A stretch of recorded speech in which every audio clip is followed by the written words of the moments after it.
Hello everybody, it's Murray here, and I was at this gorgeous lavender farm the other day, which is a place called Castle Farm, which is near Sevenoaks, in a place called Kent, just outside London, and it is absolutely beautiful.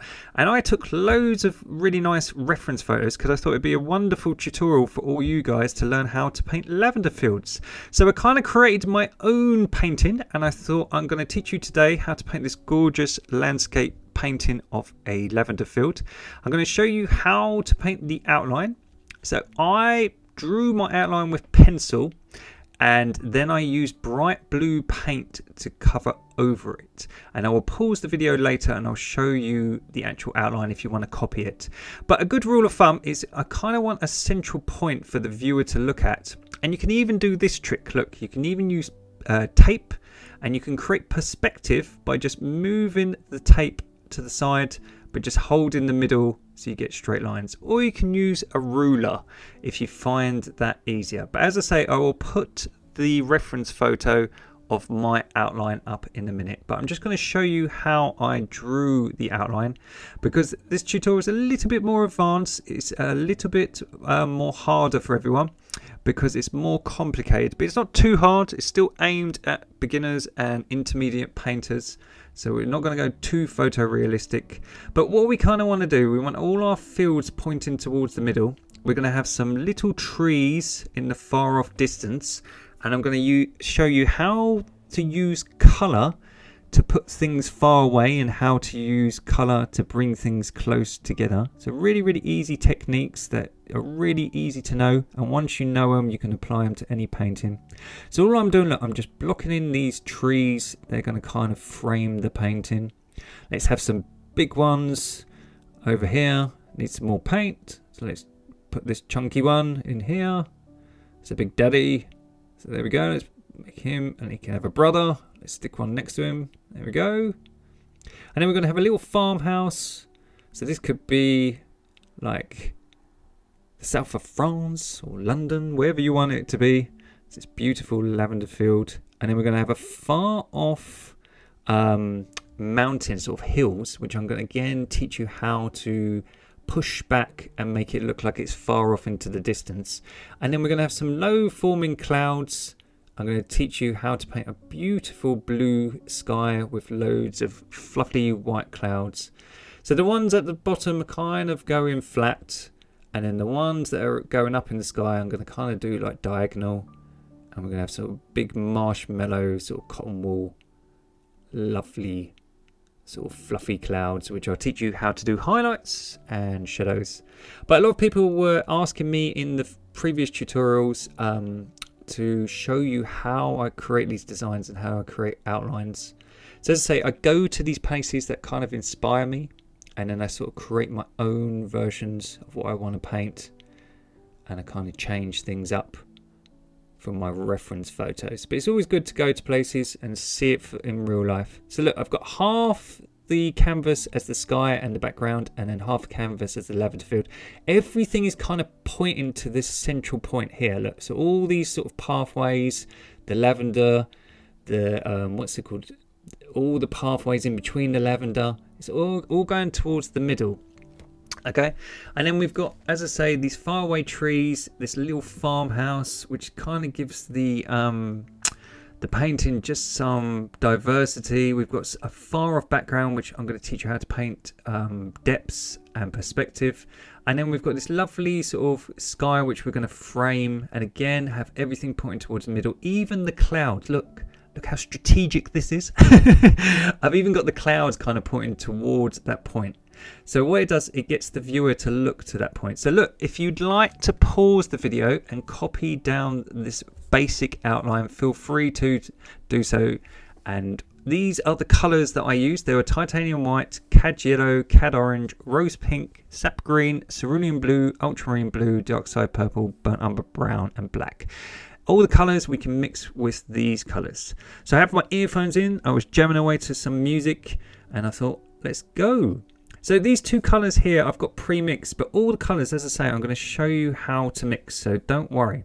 So this is cerulean blue, which is a light sort of bright blue, and all we're going to do is add loads of white to make it nice and pastel, and we're going to add some cerulean blue, And it makes this lovely sort of pastel bright blue. Look, it's really, really bright.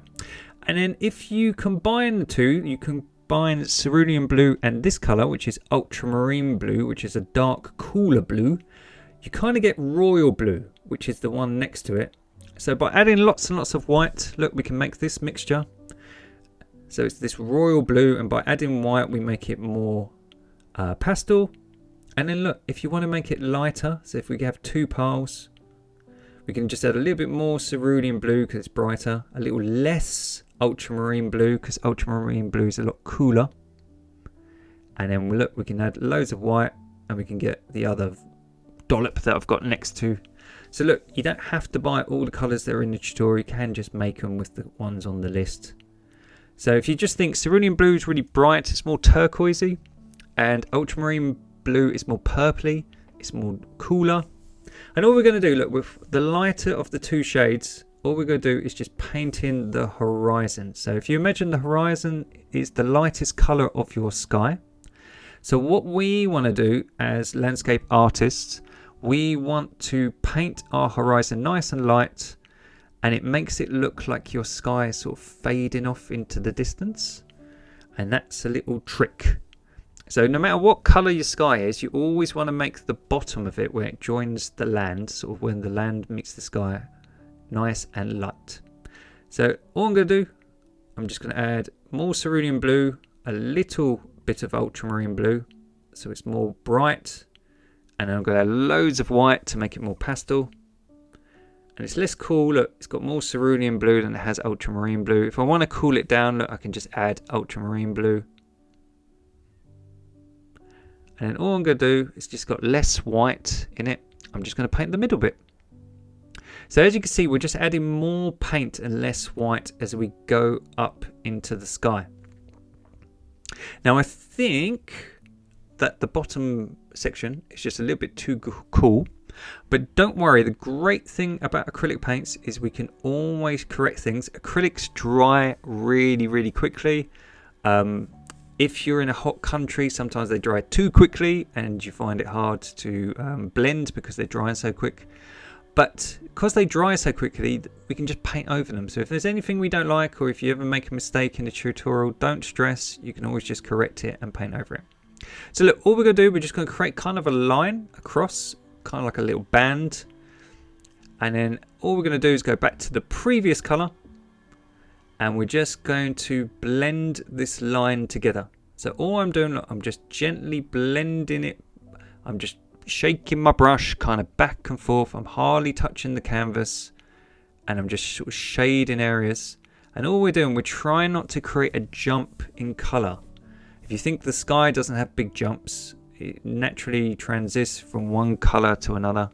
So we kind of want to do the same. So as we go up, we want to darken our corners, and we want to have a darker blue because the sky gets darker as it goes up and gets more blue. So we want this kind of like royal blue. So I'm going to show you how to make it. So all we're going to do is get cerulean blue and ultramarine blue and less white. And look, that creates royal blue. So look, royal blue is just more cerulean blue. I'd say about 70% cerulean blue and a little bit of ultramarine blue, and it creates this gorgeous bright sort of electric blue. And then as I say, it's just not got as much white. We're going to put a little bit of white in it, but not too much. So once you're happy with your colour mix, all we're going to do, we're just going to paint the top of our painting. Now don't worry if when using acrylics you get streak marks in your painting. I will show you in a minute how to fix that, because sometimes when you put water with acrylic paints, when you put the paint on the canvas, sometimes it comes out all streaky. It just means that you've got to thicken the paint up and use less water. But look, even me, I was struggling. I sometimes do that because sometimes you can't judge how much water you have on your brush. So don't worry. All we're trying to do, look, we're just trying to block everything in so we know where everything's going to be. So we're going to just cover all the top of our painting. Let's just finish it off. And then we're just going to blend the middle one. So again, just like the previous layer, we're just going to go back to the previous color, that slightly lighter blue. And all we're going to do is create X shapes with our brush and blend this line so we don't have a jump in color again. So it's very repetitive, but it's very, very easy. This is what I keep trying to stress in all these tutorials. It's the same tricks all over again. But once you know them, you can really produce really pretty professional work quite quickly. So look, we've got this lovely gradient going up. Now I'm happy with the sky, but I'm not thrilled because sometimes with acrylics, as I say, you get streak marks. You also get, I think this area is a little bit too dark. And obviously I've got like these streak marks where a bit of my canvas is showing. And so a good rule of thumb, like if you're painting with acrylics, you can always dry your work with a hairdryer and you can just go over it. Now I'm just going to show you really quickly how I do that. I'm not going to let you sit through the whole thing, but look, because we've got the colours already mixed in, we can always just remake them. So say your colour's dry because you live in a hot country and acrylics dry really quick, you can always go over them. But the thing with acrylics, to make your work look much more professional, you can give it a second layer, and this takes away all the streak marks, it takes away all the bits of canvas that you've missed, and it just makes your work look more professional and blended. So the first thing I'm going to do is I'm just going to lighten my horizon, because remember I was saying to you, we want the painting to look like it's fading off into the distance. We want to make it look really realistic. So by lightening up your horizon, what it does is it just looks like the sky is just fading off into the background. And also, little strategic tip as well, by having a lighter background, things like your trees, your farmhouse and everything else will stand out against it because it's a lighter shade. So it's just a little trick. Say you were painting a mountain or something, if you have a little bit lighter colour around the mountain, your mountain will stand out more against the background. So it's just a really, really obvious tip that no people really think of, that I think if you knew how to do it, it would make your life a little bit easier. So look, by just going over the paint twice, so look, I'm just going to show you how to blend. So look, if I hardly push any pressure down, look, a little chalky residue comes off, and that's perfect for blending. But look, if I push down really hard, a big blob comes off. So all we want to do is gently caress the canvas. We want to hardly touch it, and we just want to do it really, really quickly with the same colours. As I say, I'll just fast forward it because it's pretty self-evident, it's not really hard. But by just giving your sky a second coat of paint, if you find you've got streaks or you find that your jumps and transitions are a bit ropey, look, just going over it for 2 times makes it look so much better. So that's the same with all areas of your painting. If you find you have streaks and things, take your time. This is a tutorial. As I say, it's not dead serious. You can always pause it. If it takes you an hour to do or it takes you 5 minutes, it's up to you. So just take your time, go at your own speed. But there's no shame in just pausing the video and doing what's best for you. Okay, so now I'm going to teach you how to paint gorgeous, realistic clouds in acrylic paint. So we're going to learn how to do that, and then we'll start doing things like all the detail, like the background hill and the farmhouse and things. So for clouds, this is a really easy technique. All you have to do is make the first colour that we made, which was cerulean blue, ultramarine blue, lots of white, and you can add a dot of purple just to turn it a little bit grayer. But we don't want to use grey, we want to keep it very blue, because look at the difference with grey. It's very harsh, it's more black, it's kind of more moody. So by having a hint of blue, what it does is it looks like it's just reflecting off the sky colour. So at the bottom, because you've got a light shade, you won't really notice it much at first, because look, when you put it down, it won't look that different. It kind of won't stand out against that background because the background's light. But as it dries, acrylics always dry a bit darker. It will slowly trick your eye, and up here in the darker colours where you've got this darker blue, it really stands out. So all I'm doing, I'm using a sort of soft brush, and I'm now pushing down a little bit harder so quite a lot of paint comes off my brush. And all I'm doing is I'm trying to create the illusion of fluffy marshmallow clouds. So we're going to have some going across at the bottom, and then the ones going up into the painting, I'm going to kind of make like kind of diagonal, and I want them to kind of, as I say, sort of point towards the middle slightly. I don't want to make it too obvious. So with clouds, this is a really good technique I'll show you. You can do little breakaway parts, and that makes your clouds look realistic. So look, watch again. Look, if I push hard, look, a big blob comes off. But if I gently just tap the canvas, I can make the edges nice and fluffy, sort of like cotton wool.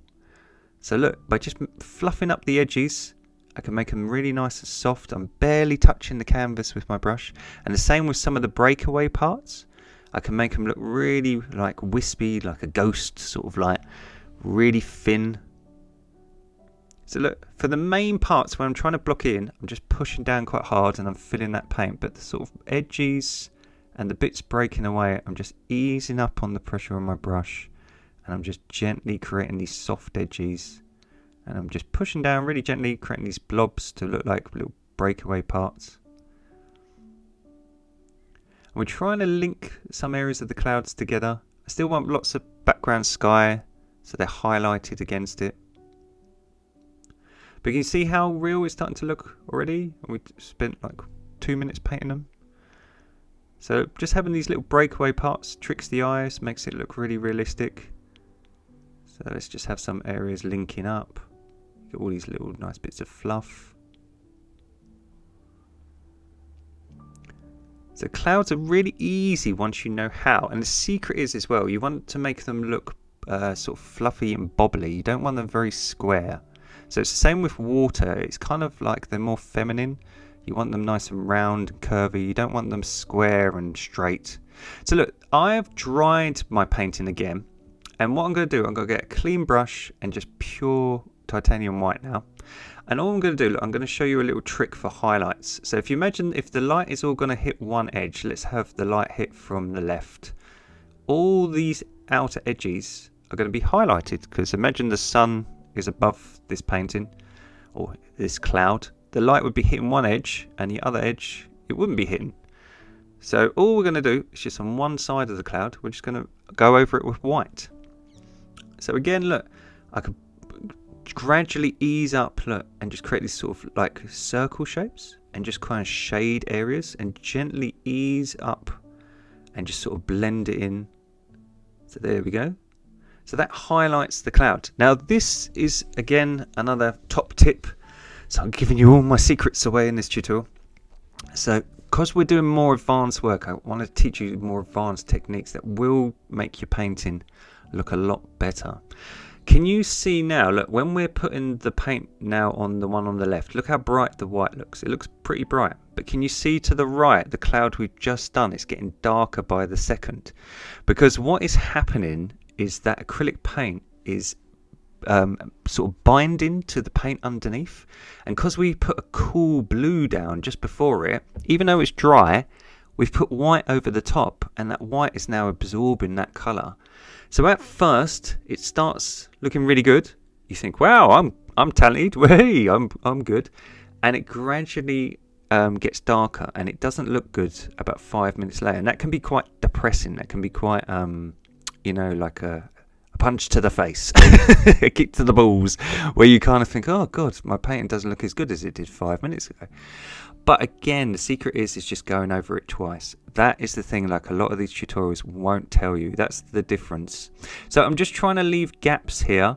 So a little bit of the darker blue is showing up and it kind of looks like texture. So I've got little gaps between the white and the darker blue. But I think with a lot of these tutorials, as I keep saying to you, a lot of them are rushing for time. They're time-lapse videos. They might have no audio, things like that. And you miss out. And also the culture we live in, where everyone wants all the answers now and no one has an attention span or anything like that.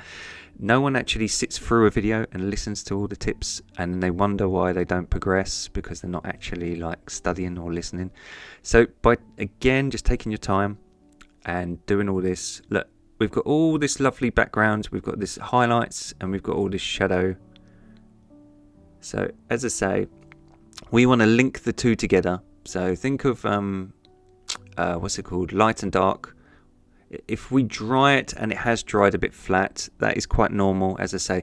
Now this is another top tip. This is called gloss paint. It's acrylic paint. It's made by a company called PBO that I use a lot, and it's really cheap. It's about £2.50 I think for a little sort of bottle, sort of size of a nail polish bottle.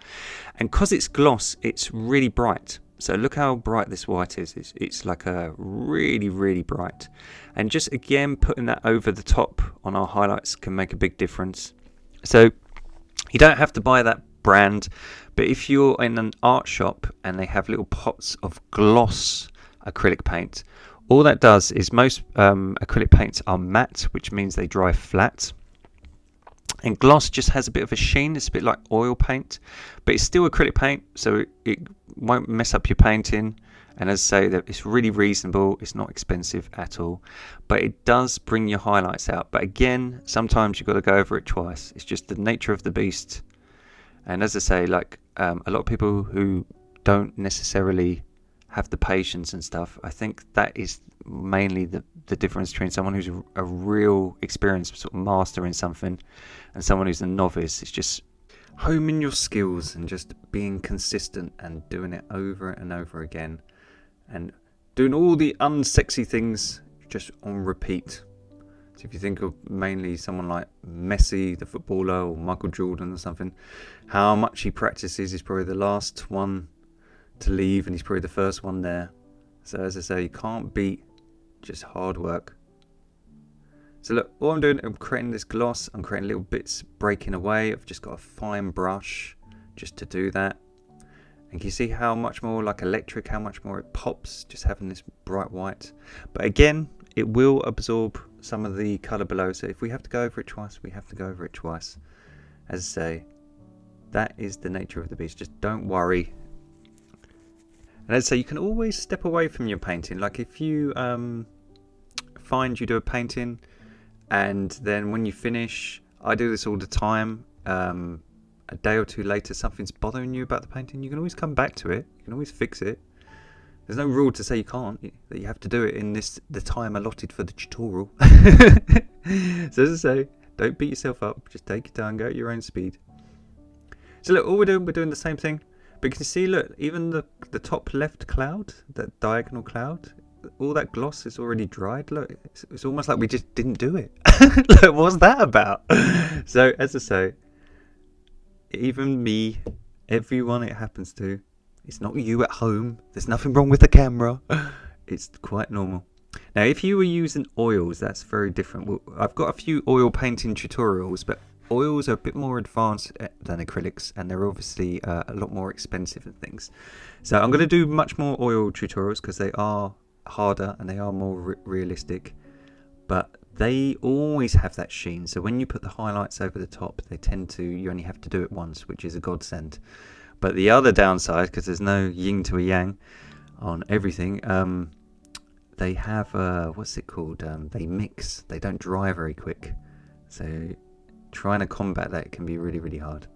So I'm just doing some breakaways up here, just making it look hyper realistic now. Let's have some highlights on these clouds.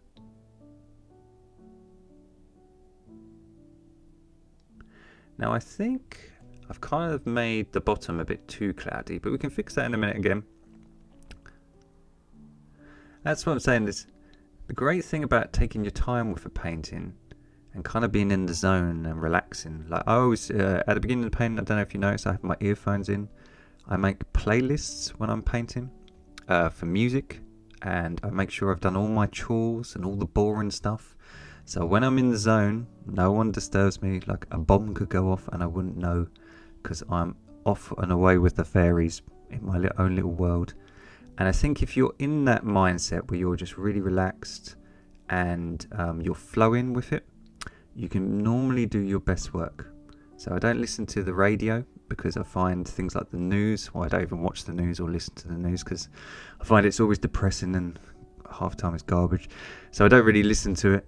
And what I find as well, because it's deliberately depressing and things like that, it takes you out of your flow. So by having my own music and controlling what goes in my own mind, I kind of can stay in that flow as long as possible. So look at that. So we've got this dry. Look how fantastic this looks. This looks really realistic. So we've got this lovely transition in our background sky, and we've got our lovely highlights and our cool clouds.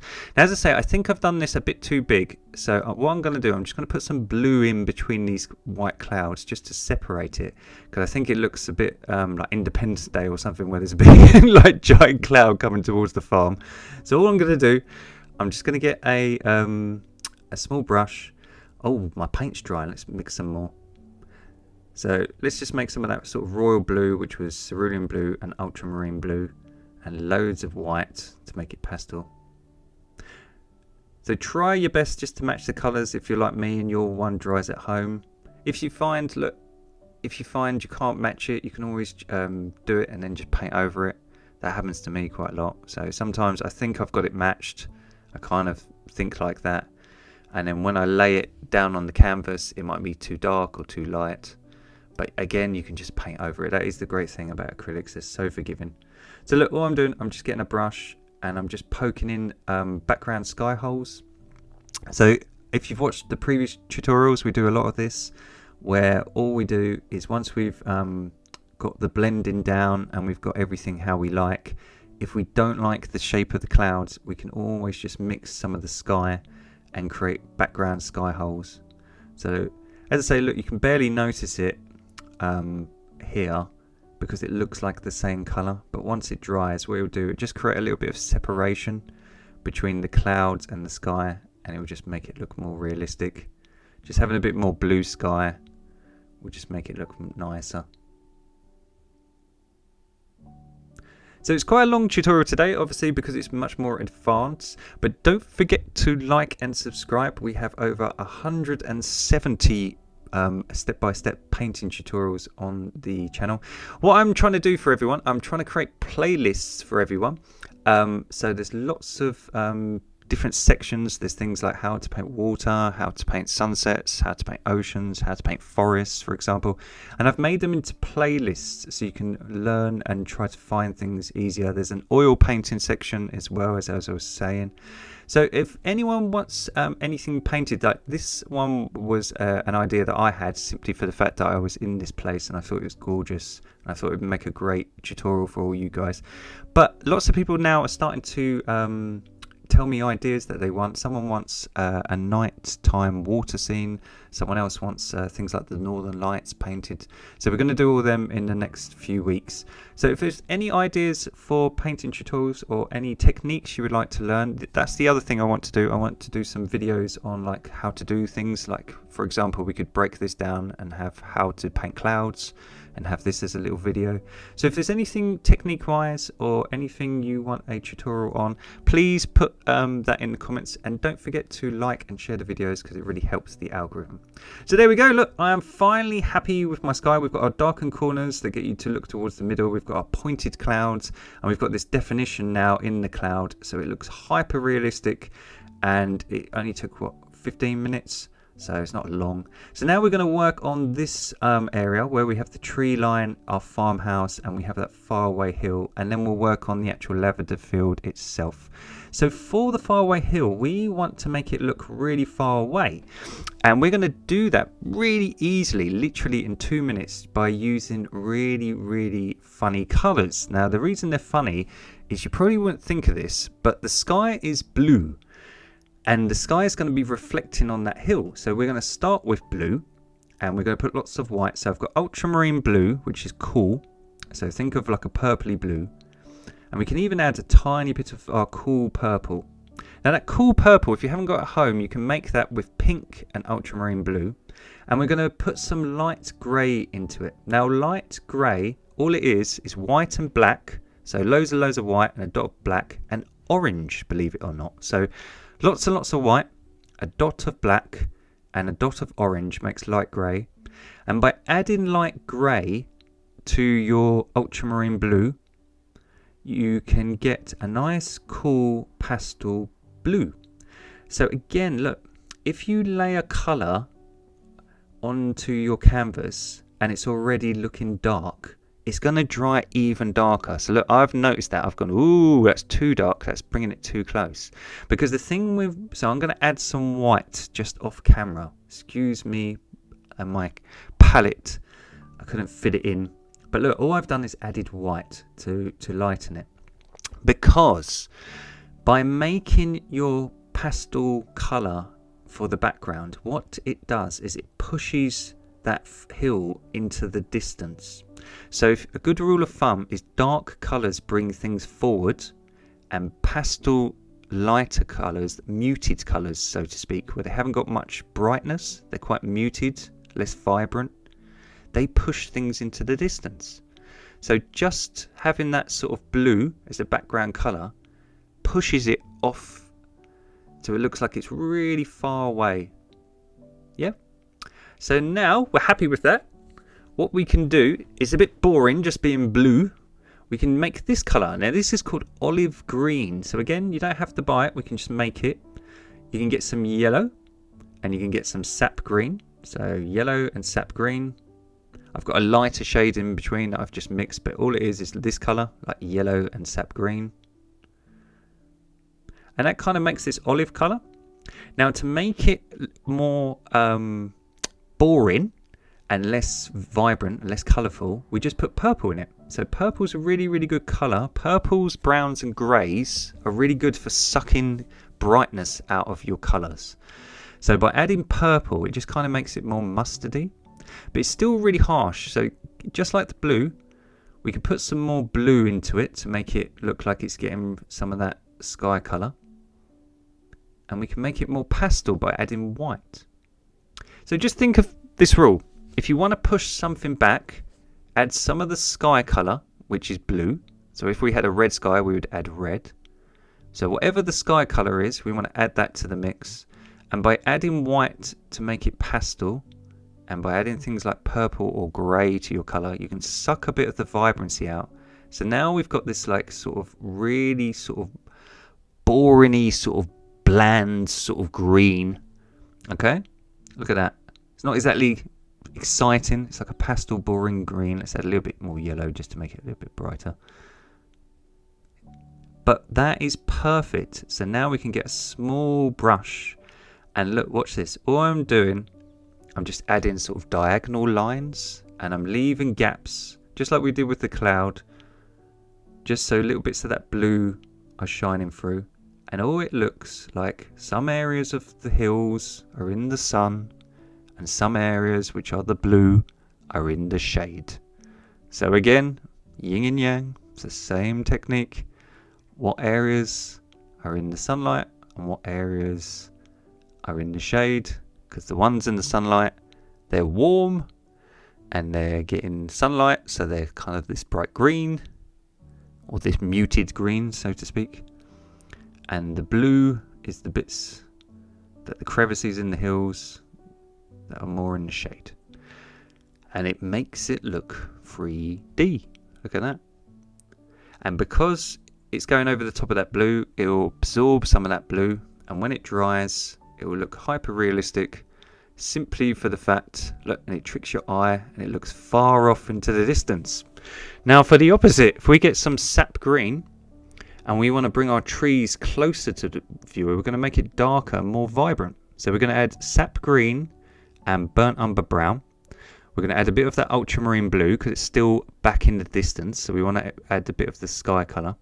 And this colour that I've just made, look, this is really dark, so we could use that in the foreground. But again, we want to push it back, but we don't want it as light as that hill. So we want it a little bit darker because it's a little bit nearer to the viewer than the hill. So again, think of the furthest things back, we want to be more pale. And the things that are nearest to us, we want to be darker. So this is kind of in the middle. So I'm just adding some ultramarine blue. So it's not too dark, and it's not too bright. So by adding some blue, we can mute it, and by adding some white, but not too much, it should look just right. And all I'm going to do, I'm just going to use a small brush. I'm just going to kind of fluff up the edges just to make them look spiky, just so it makes it look like a bush or a tree. But I'm not really putting any detail. Look, I'm just kind of fluffing up the edges. I'm just trying to create a shape. And let's have some little ones here. So it could be like a lavender farm and a vineyard. Wouldn't that be the dream? So you could have anything. So I kind of made this up. I kind of create some like conifer trees, or like high trees and some bushes. I had like a little wall or something. So this could be someone's like dream home. Like I often find with painting, if I can't find exactly what I want, I just create it in my head. So half the time, half the paintings, like the seascapes and things like that, like I live in dreary grey London, so painting a seascape is kind of like therapy. It's kind of like an escape to have somewhere pretty and not have somewhere like, you know, like a Kentucky Fried Chicken outside. So having a nicer view than my actual view. So I like to create paintings in places that I can kind of like imagine myself in and get lost in. So it's a good like escape. It's a nice sort of like relaxation technique that you can create anything. That's the wonderful thing about your imagination. It's infinite. So there's nothing you can't create. So there we go. I'm just going to have a look at some spiky trees just to give it some diversity. So we want different things. Variety is the spice of life. So we want not to make everything look blocky and the same. So with things like trees, try to have them different heights as well. So look, I've got some big bushes. Let's have some over here, but they're kind of like different heights. I don't want them all the same. I want it to look quite different. Let's have a little lone wolf here. This could be the one that kind of stands away. Let's just have a few little bushes in between. So I'm just using the outer edge of that really thin brush and I'm just sort of scraping it against the canvas. Just create like the illusion of bushes. Let's have one hanging over the house just to frame the house. So when we put the house in. But please use a really small brush because when you're doing these fine details, it's so much easier to have a fine brush. So look, all we've done, we've got this darker colour now. Can you see now how it's pushing the hill back? So when I zoom out, let's get our olive green that we just made up. And let's kind of mix it into that mix. And let's put a little bit more yellow. So do you remember it's yellow and green and a little bit purple. So olive green. And we're just going to mix it into the darker mix. Just make it a slightly darker shade.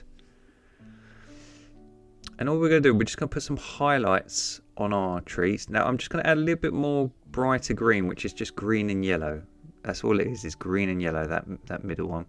So just by making the colour a little bit darker and have a little bit more colour in it, it's got more green and yellow, it's a bit more vibrant. All we're going to do, look, it pushes that sort of boring colour back, and this more brighter, darker and brighter colour, this combination between the dark background and now the bright highlights will bring it forward. So all I'm doing, I'm just kind of thinking where the light's going to be. So just like the clouds, the light's going to be sort of hitting the left-hand side. So I'm just going to make the leaves on the bushes and the trees just highlighted.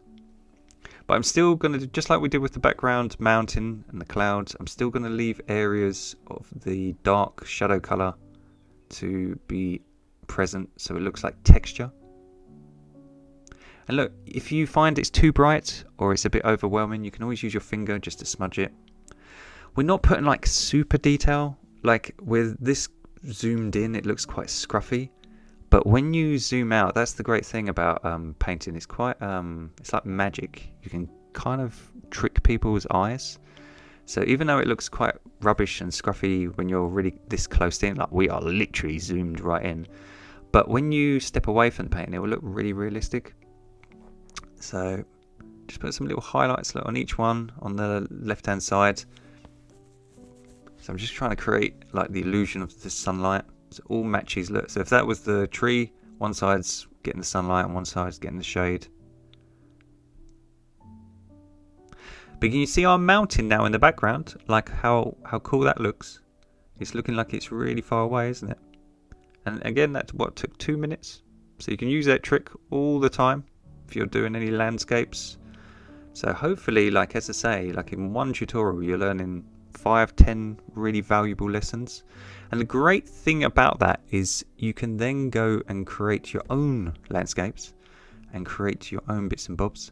All I'm doing, look, if you don't like the shape of your trees, you can just change them. Look, I was just doing an experiment just to show you. You can just dry your painting and get some of the background color and just poke little holes from the sky. So just like we did with the clouds, there's no reason why you can't do that with the tree. So if something went wrong, your tree looked a bit blocky or rubbish, you can always change it. Look, I kind of did it here and then I didn't like it. I'm always doing that. I'm always fiddling with things that I shouldn't be doing. And look, that kind of looks a bit weird. So look, I could just paint back over it. I can just get the previous colour and put it back. So never fret, never worry. You can always look, just get the background colour and just put it back in. So we've got our trees all done. I'm happy with my trees. So now if you want to, you can add some brown and ultramarine blue. And this kind of makes an off black. So we don't want to use black in the middle of our painting because it would be too dark. And again, it would bring it forward. So if we add some brown, sap green, and some ultramarine blue and a little bit of white, we can put kind of like an off, like a dark grey. And you can just at the bottom just put the harshest shadows. So these are the areas, if you imagine these trees have got their back to the sunlight, they would cast quite dark shadows. But as I say, we don't want to use jet black because that would make it too harsh. So all I'm doing, I'm just putting some definition in between the trees. And I'm just trying to think, look, again, look, between things like the fences and stuff, if I want to create a little bit of separation, I can just use a bit of colour to do that, and just on the bottom, and it just gives it a little outline. So it's kind of like having the light colour of our sky against the mountain. It makes the mountain stand out more. By having a dark colour around things like my house and in between some of the trees, it makes it stand out more. So it's just a little trick. It just makes it look like it's a little bit less flat. So let's do the same on these loners over here. These could be knobby no-mate trees. They're kind of over here, away from the herd. So there we go. So now we're going to paint our little farmhouse. So all I'm going to do for the farmhouse, I'm just going to clean my brush. I'm just going to get a clean brush. I'm going to get some white. And I'm going to get some of this colour, which is just white and yellow. So it basically makes like a buttery yellow. It's called Naples yellow. So white and yellow. And let's get some more whites, make it really pastel. Kind of making like a buttery sort of colour. And all we're going to do, we're going to paint the side of the house that's facing the sun this kind of yellow. So it kind of looks like it's getting sort of sunlight. And then at the back of the house, we're going to paint a different colour. So let's have a little sort of garage or like a little tool shed or something like that next to it. We can even make the wall get a bit of sunlight, why not? We can paint this colour just to block it in. So this could be a little brick wall, something. So use your imagination, you can change it up. If there's somewhere near where you live or something, you can always use that as a reference. You can even put your own house if you wanted to. So let's get some of this cool blue that we used for the clouds. So remember that was cerulean blue, cerulean blue, ultramarine blue, and lots of white. And you can add a dot of purple if you want to.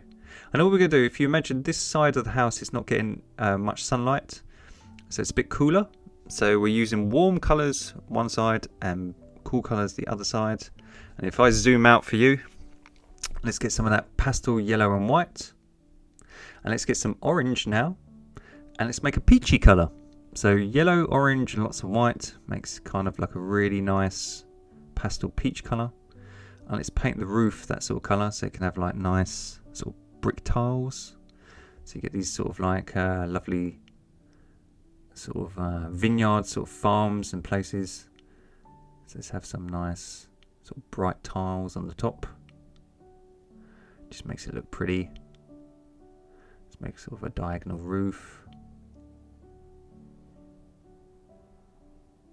So as I say, we're not going super detailed, we're just sort of putting in hints. So a little roof on the garage bit.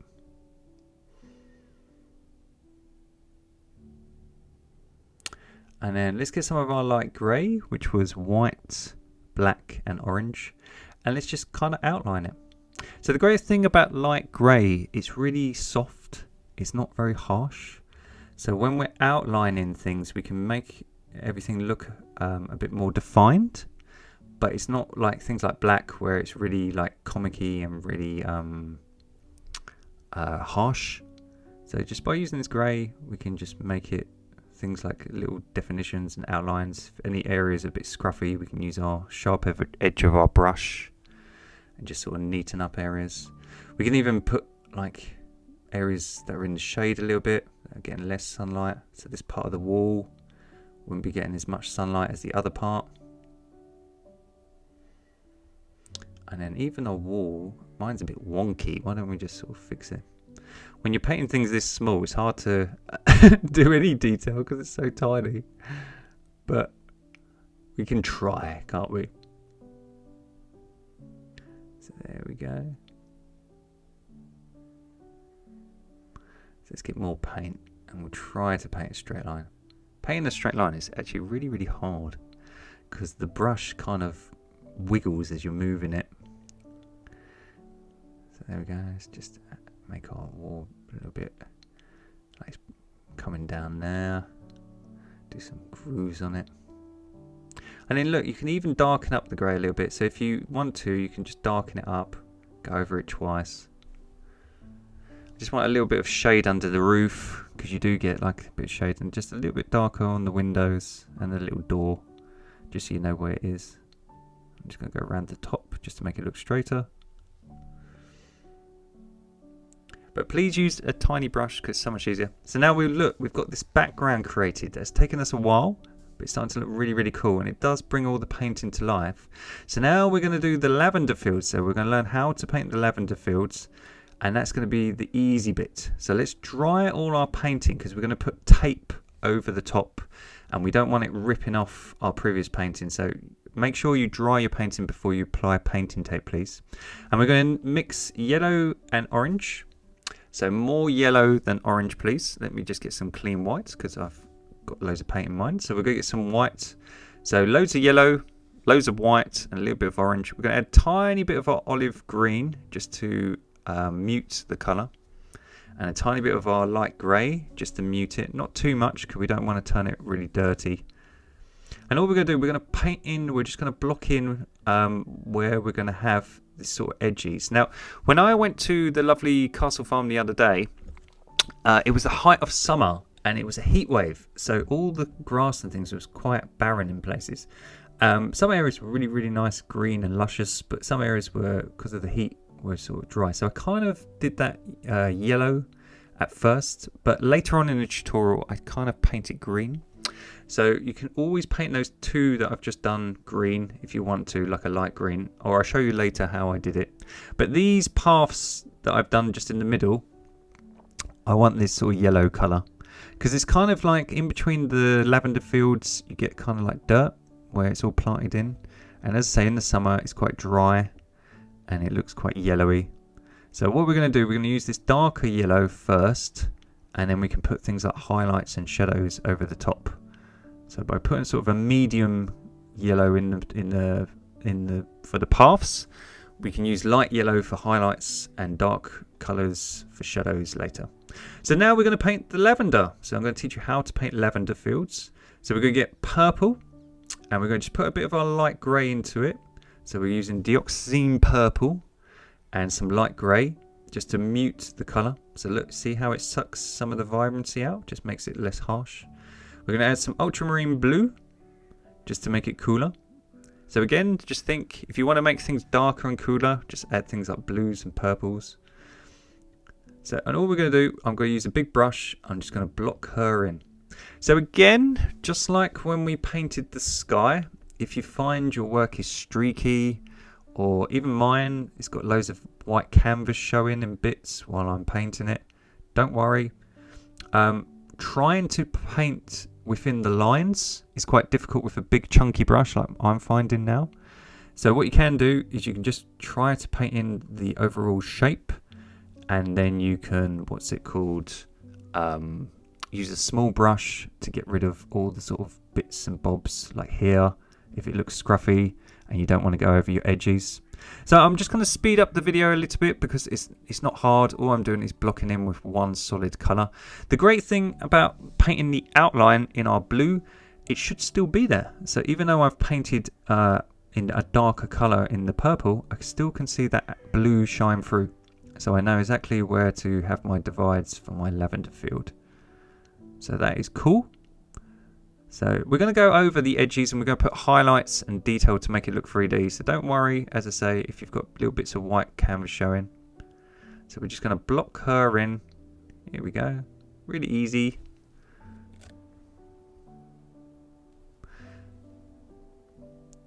And then when you're happy with it, just leave it to dry. And we're going to remove our tape. If you do get little areas of your painting that come away when you remove the tape, you can always just touch it back up. Like I've got a little bit here on my trees where it's just come away.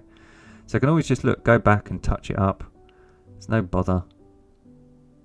Yeah, so when I originally painted the tutorial, it was like I was creating sort of like dirt either side, sort of like harsh sort of terrain. But I didn't kind of like it. And as I say, with painting, when you're following along at home, sometimes with painting, it doesn't go right first time and there's things that bug you. So look, I'm just getting some darker grey and I'm just creating a little bit of a shadow around my wall, just making my house stand out a bit more. So there's little things that were bugging me, so I was just fixing.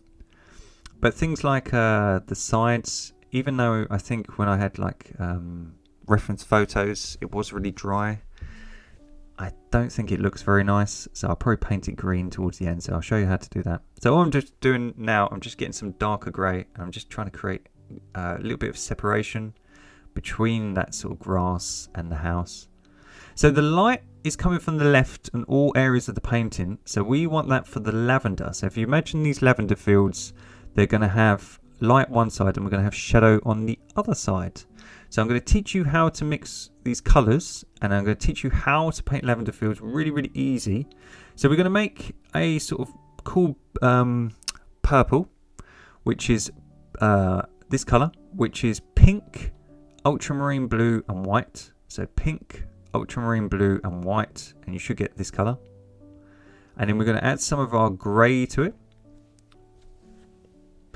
And because we've got lots of ultramarine blue, it's quite cool. Can you see that?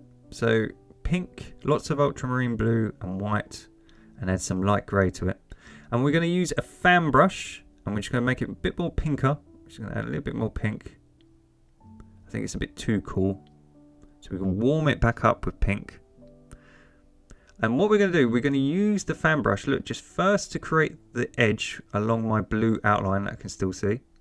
So that's going to be the edge, so kind of know roughly where the lavender field is. And then I'm going to use the sharpness of this brush, and because this brush is texturized and it's kind of curved, I can create, look, the illusion of bushes of lavender. And what it should do, because we've got that nice harsh edge, if we kind of come away from it, it will make our lavender fields look curved and 3D. How cool is that? And how easy is that? So look, I'm just using the curve in the brush and I'm just pushing against the canvas with the tips of the bristles. And I'm just trying to create sort of like a semicircle as I do it. Look, I'm kind of rounded where I'm doing it. And what it should do is make our lavender look 3D.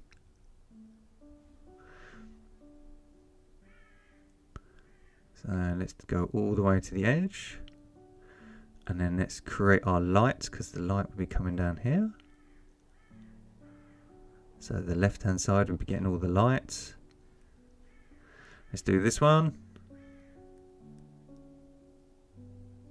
So look how easy this is. You see how quick it's starting to look 3D?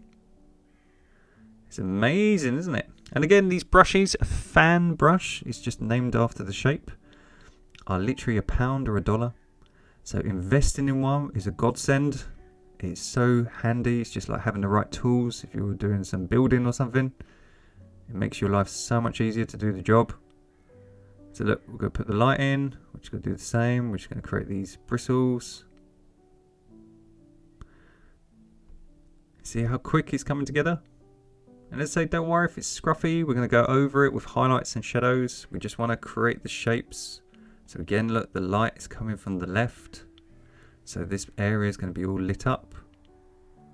And then we can create the illusion of texture. And the last two. So let's just do this one.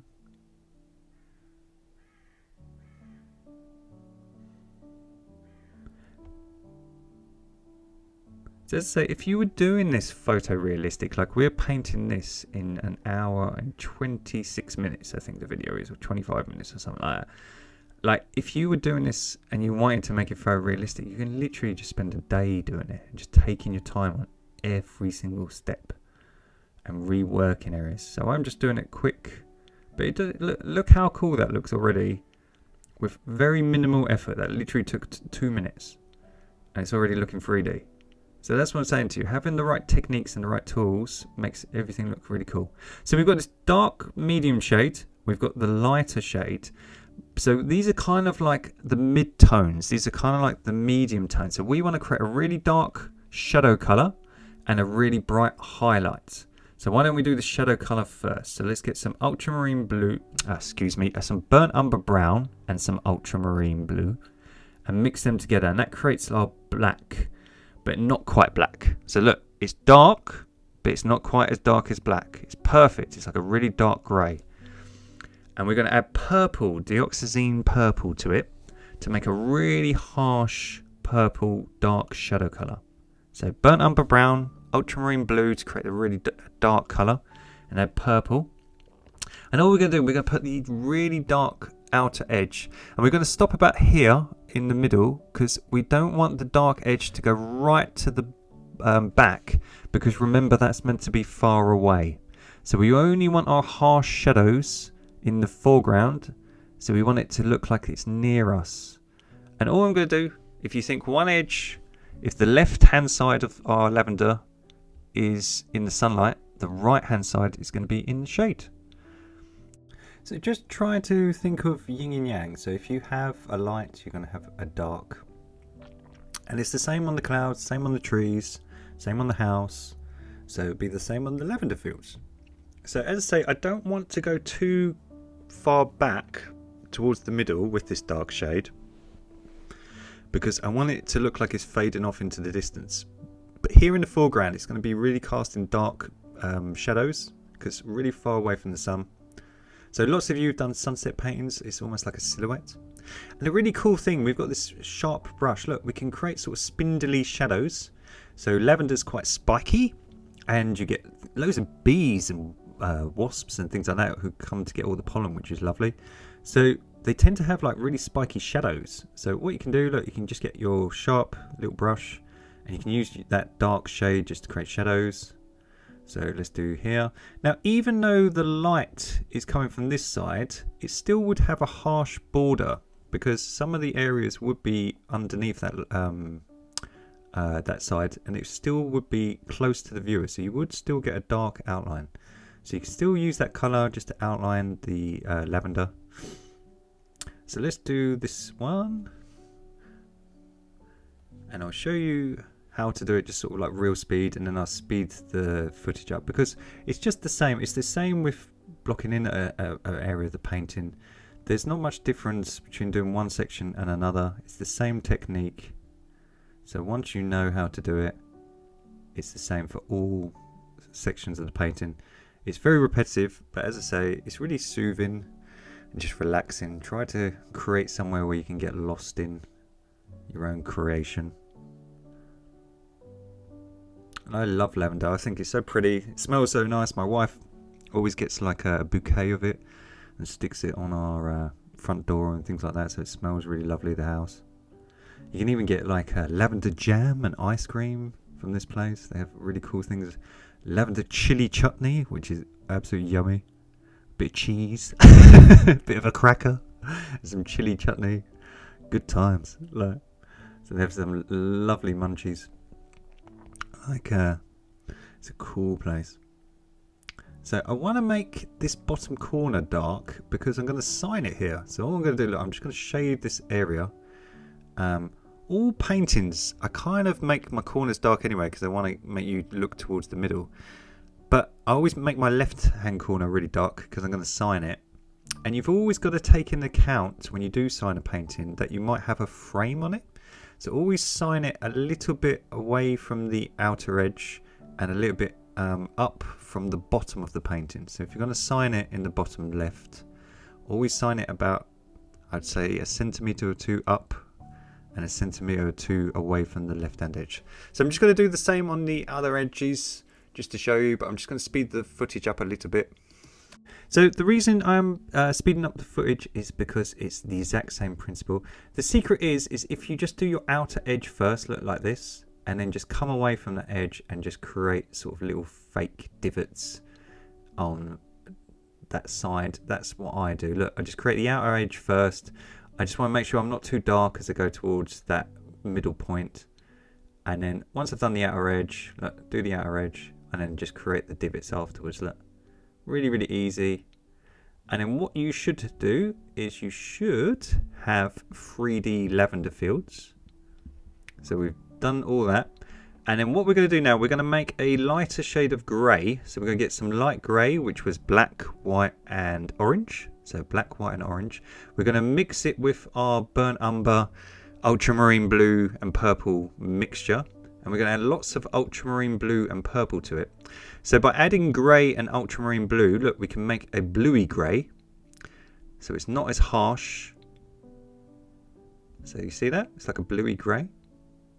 And then what's really, really good about that is like a dark bluey purple. We can outline our really harsh shadows, and it kind of gives like a sort of glow around our shadows. So you know in nature when you look at sort of like the floor and you have like shadows from a tree or a branch, you have the main shadow and then you kind of have like this hue that sort of like goes around it. Well, we're kind of create that. And the great thing is as well, because it's not as dark as our previous shadow, look, we can use it to go towards the middle and it still creates a shadow, but it's just not as harsh. So we can use that just in the exact same way that we used the previous darker shadow, and it kind of links the two areas together. Can you see that?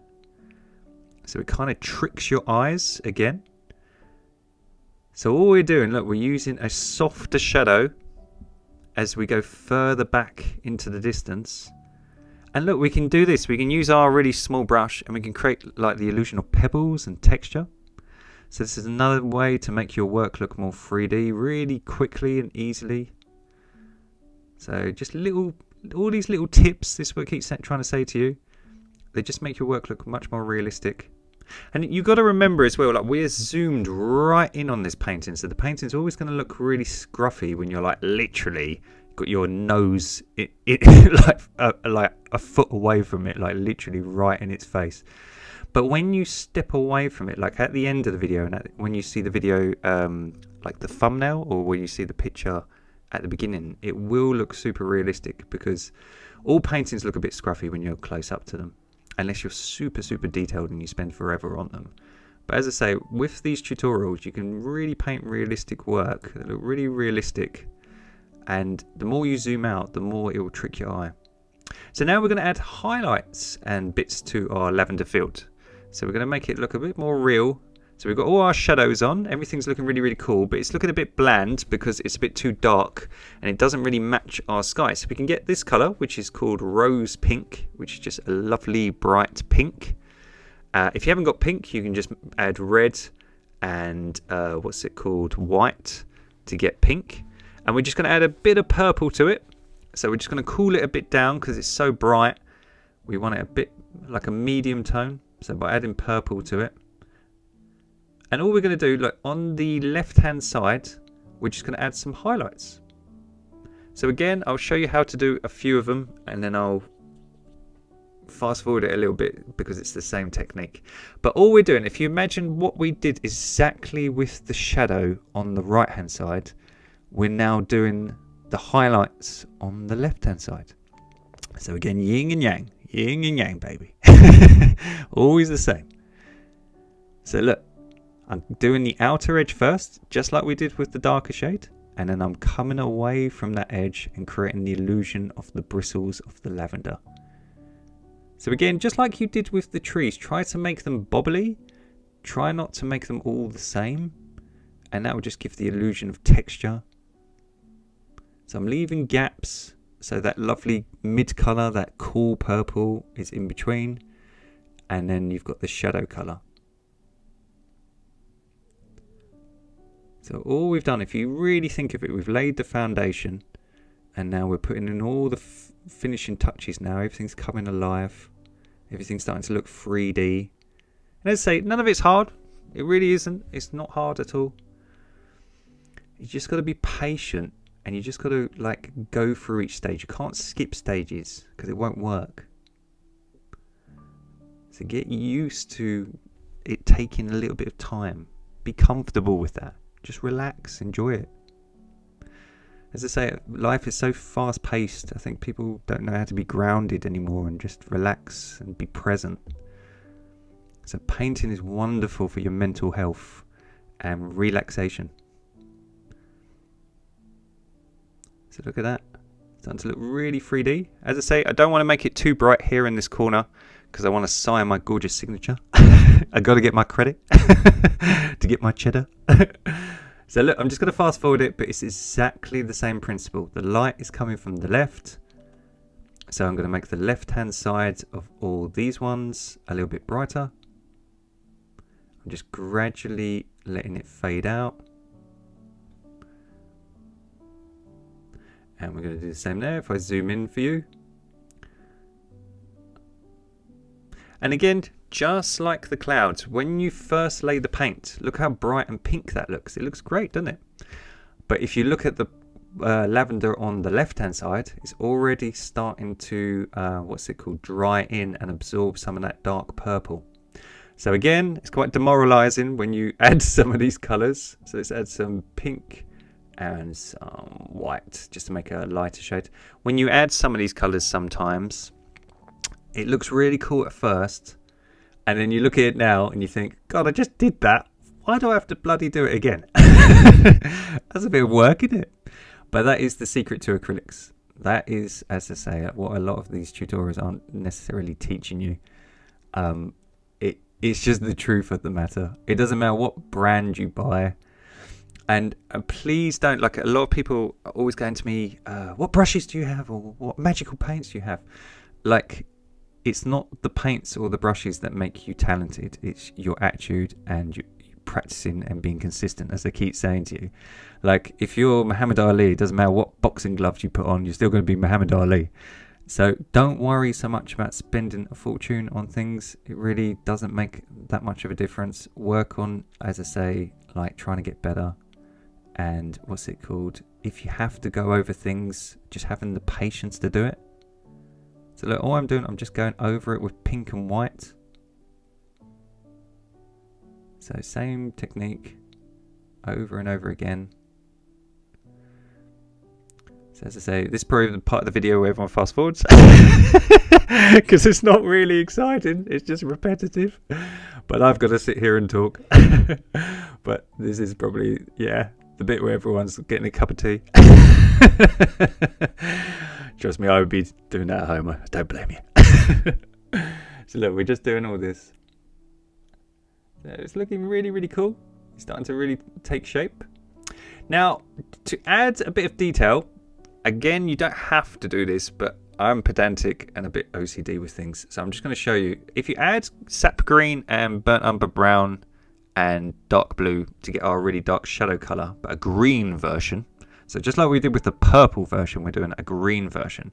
And you can use a really sharp brush, or like a brush with a really long pointed needle-like bristle. So I will show you. Let's get some olive green and make a lighter shade as well while we've got it. Let's make two shades. So we've got some olive green and we've got a dark shade. So we've got a highlight and a shadow, okay?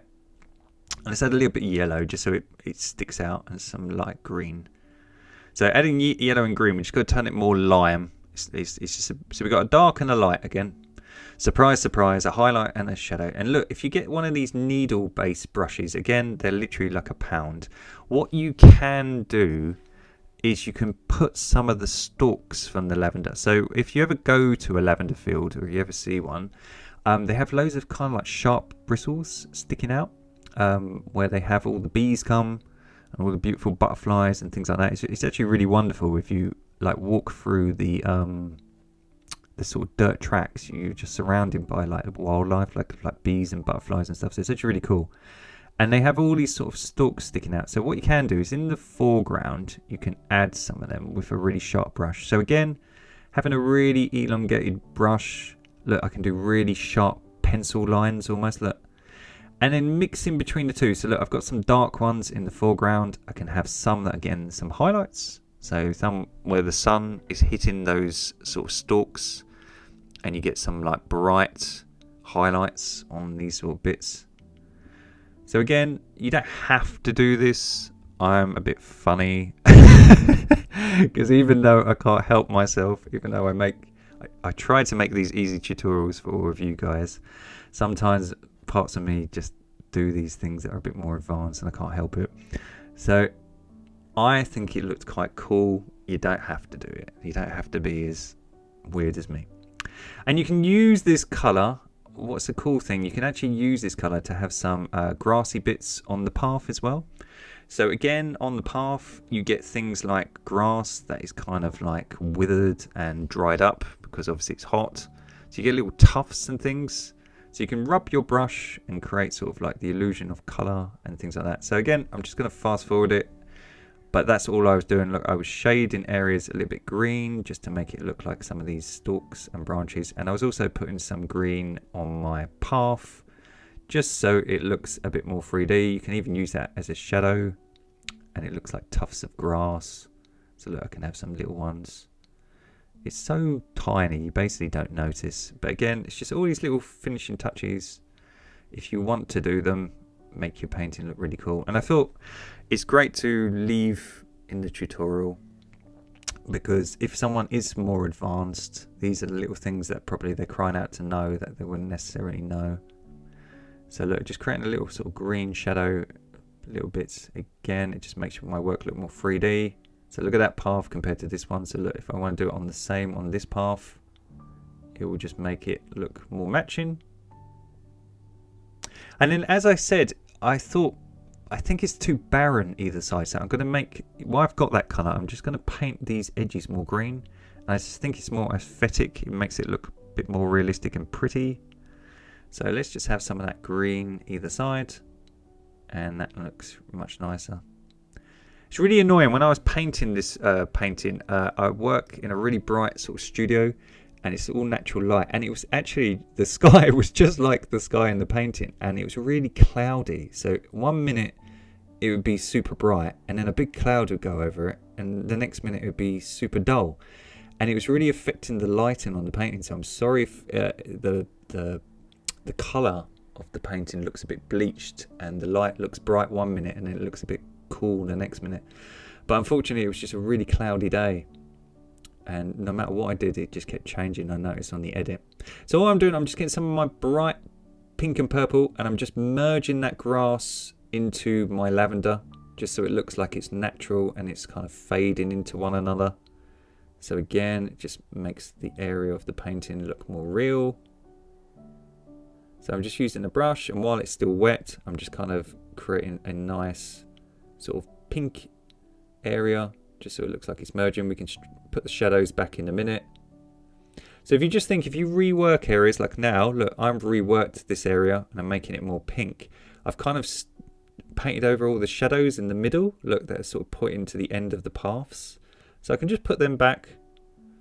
So I always say to people, like, again, a lot of just trial and error is trying things on your painting, see if it works. If it doesn't work, you can just change it. That's the great thing. So let's get some orange and let's get some brown. And orange and brown create burnt sienna. So I'm just going to get some of my light grey. And I'm just going to make it a little bit more muted so it's not as bright and harsh. So look, just adding grey just sucks all the colour out. So I've got this sort of kind of hot beige, sort of like a burnt sienna colour. And I'm just creating some shadows that are in the sunlight. So these are shadows that are quite warm, because they're still getting a bit of sun. So again, it's just the illusion of where you've created these bristles and these spikes. They're casting little shadows, and it just texturizes your path. So having a combination of colors and shades just creates realism.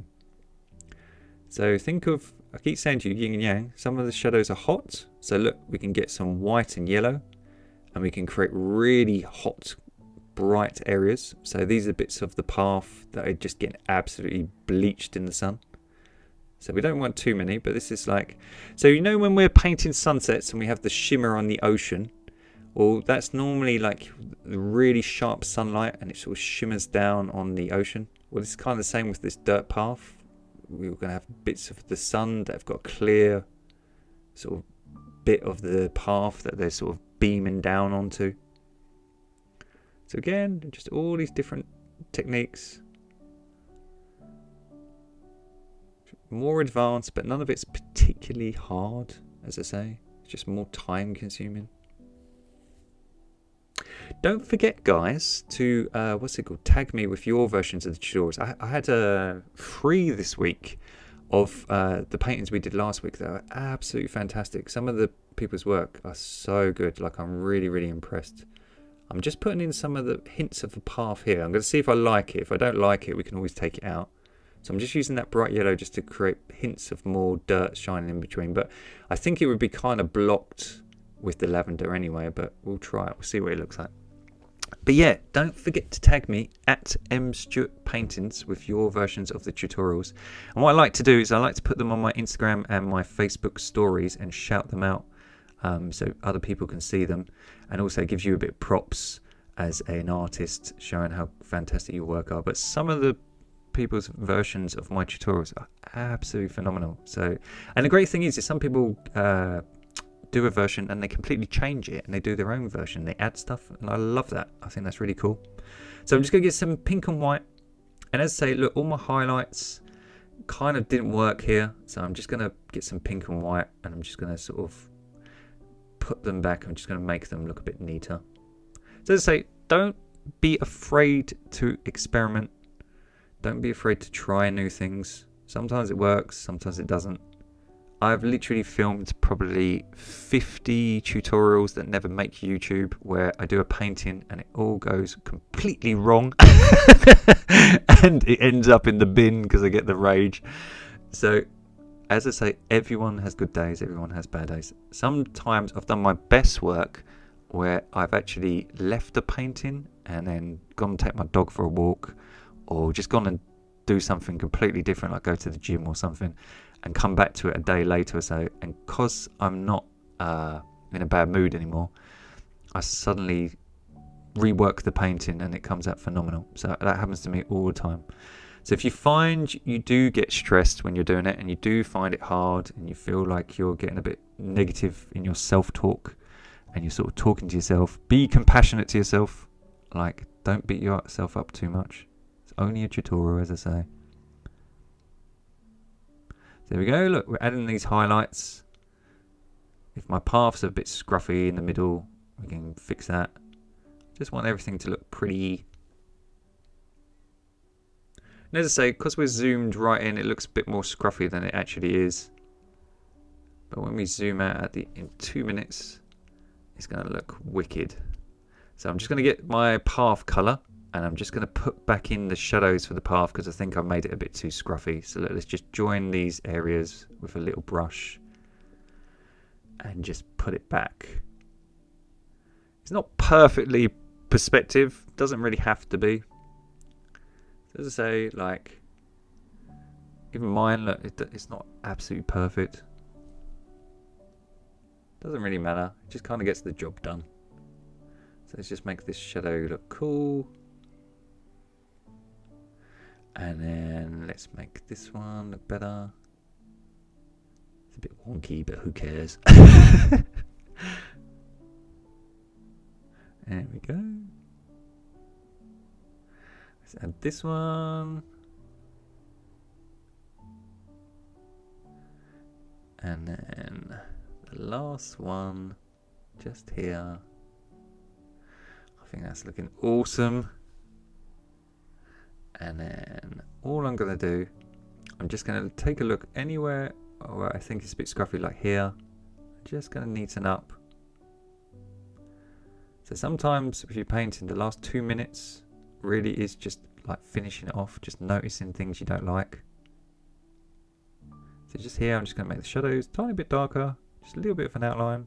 I'm going to spend literally 20 seconds doing it. I pretty much think she's done. So what do you think? I think she's done. Yeah, I think she's done. I think she's pretty good to go. So just do the shadow and I will zoom out for you and you can see her in all her glory. So I got a nice easel and I stuck her on it and I zoomed out for you. So I've signed her in the bottom left hand corner. So you've learned how to paint this gorgeous sky, how to paint really hyper realistic clouds with the light and the shadow, and you've learned how to do that, how to make them all soft and how to use gloss paint. You've learned how to push things back with color to make it look bleached, how to bring things forward and add highlights and shadows, and how to paint a farmhouse and how to paint shade and highlights on it. And then you've learned how to paint a lavender field, and again how to create perspectives, how to create shadow and how to create highlights, and how to create detail in the foreground to make it hyper realistic. So thank you so much for watching this tutorial. I know it's a lot harder and I know it's quite long, an hour and 20 odd minutes, but well done everyone for doing it.